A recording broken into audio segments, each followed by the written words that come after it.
Eisendrache. A map that many call their favorite, and just one of the Call of Duty Zombies team's creations that really help define the absolute peak that is Black Ops 3 Zombies. After the complexity of Shadows of Evil, Jason Blundell and the Zombies team wanted DLC 1 to bring the players back to a structure we all knew and loved. And with that, they ended up creating one of the most beloved maps of all time. There's just one issue though. I've never actually completed an Easter egg solo. Have I done them while getting carried by my friends? Absolutely. But I've never actually sat down and experienced one completely on my own. So today, we changed that. Today we beat the Eisendrache Easter egg solo for the very first time. No help, no carries. It's time to truly experience this map for myself. So let's get right into it.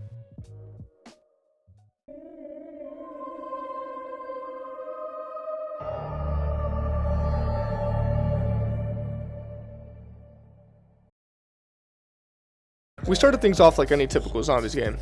Building points, opening the map, and trying to be as efficient as possible.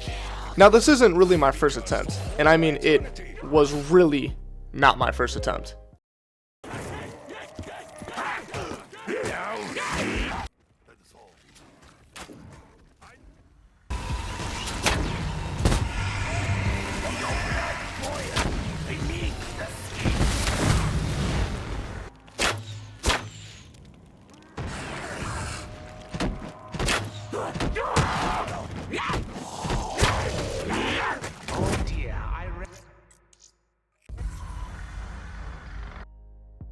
At this point, I'd already spent hours throwing myself at this Easter egg, so while I was familiar with most of the steps through sheer repetition, I still wanted to keep the rounds low.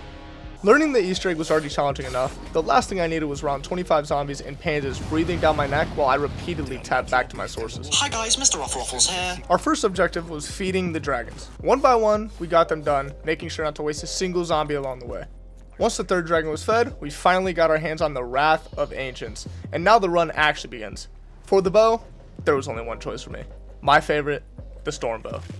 Even heavily nerfed and falling off at round 27, this wonder weapon will always have a place in my heart. So let's craft it. At first, everything was going surprisingly well. We grabbed the upgrade quest, activated the anti-gravity, shot the bonfires around the map, and after a few embarrassing misses, we got them all lit. We completed the wall run. We charged up the urns,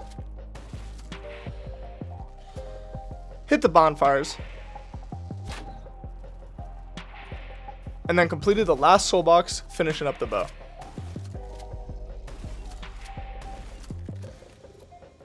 Honestly, I was feeling pretty good. The rounds were low, the bow was done, the run was smooth. For the first time all game, I felt like I was actually ahead. Then it came time for the part that I hadn't really practiced. The actual Easter egg. And that's where the learning curve hit me immediately. Kicking off the Easter egg steps, we start with the wisps. After finding the first location, all I hear is so we end the rest of the round and start new. And all that once again, just to hear. So why did it fail on me twice? Well, let's check out what I did. You think encircling Tokyo is a wise move, foul demons? So what happened? Well, I left the storm bow. Yeah, I just left it. So we grab it, flipped around, and start from the beginning. We checked a couple of our first locations, then finally got the ball rolling.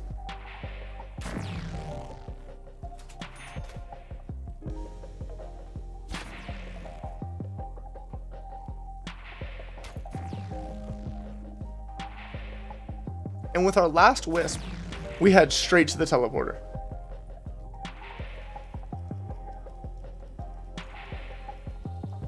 We get our parts, memorize our code, and then head back to the rocket. Before we continue with these steps though, I wanted to start building the Ragnaroks. We kill the Panzer, wait for the rocket test,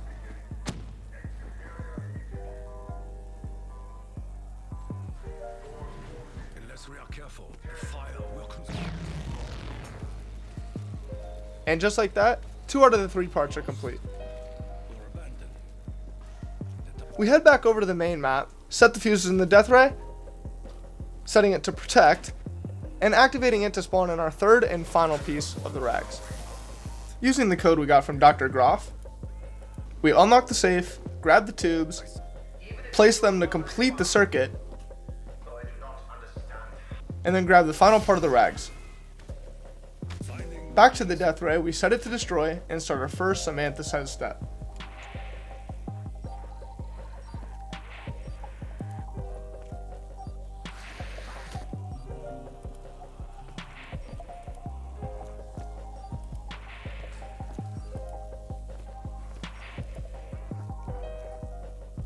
After finishing up by the clock tower, we grab our free gobblegum, head back down to the rocket, and complete Samantha Says one last time.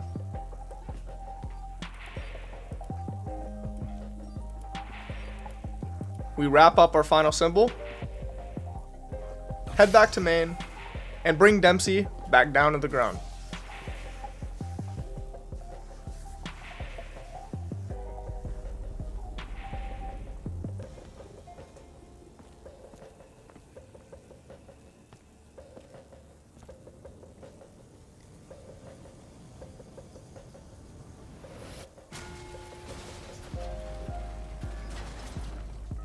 We grab the drill device and complete the wisps one last time.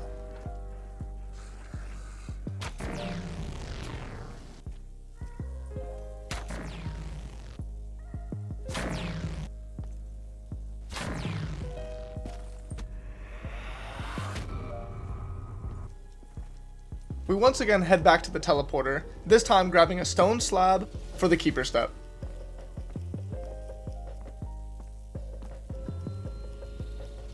We build the rags for the boss fight and get right into our final step. If we are to prevail, Waking up the keeper, it's time to charge it with some souls.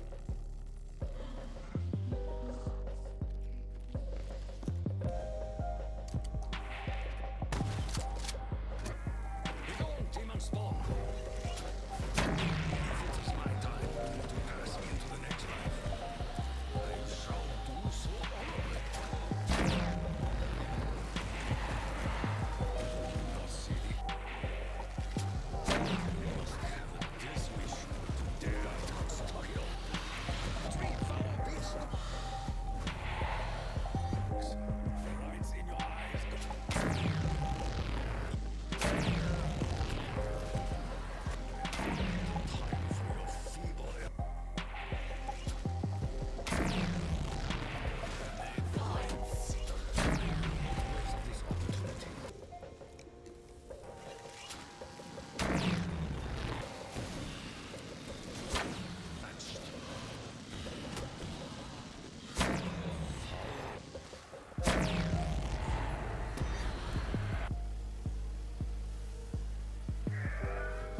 At this point, we are all wrapped up with the steps and onto the final part of this Easter egg, the boss fight. So, let's get right into it. The boss fight starts and immediately I want to pick a direction to run in. With the arena being a circle, there's barely anything keeping you safe besides a couple pillars and your storm bow.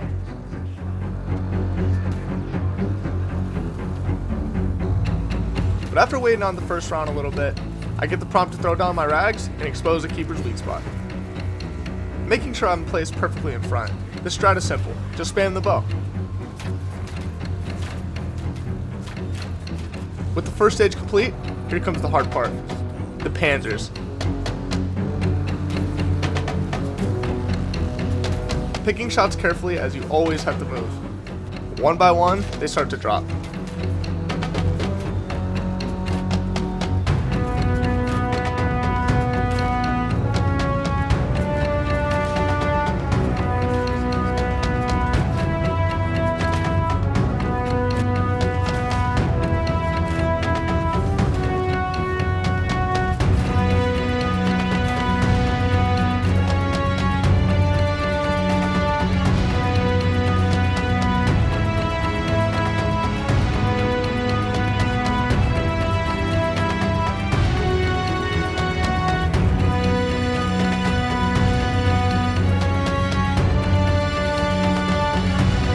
Here, the keeper starts to move around for its second stage, and once again, showing the prompts for the rags.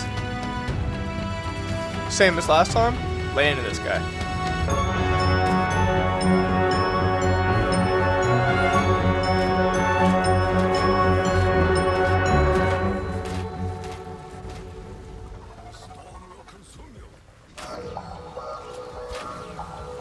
Now, for the finale. Stage 3. The hardest. Strongest panzers, most enemies. I've lost this run here before. I have to be careful.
And just like that, we complete the Eisendrache solo.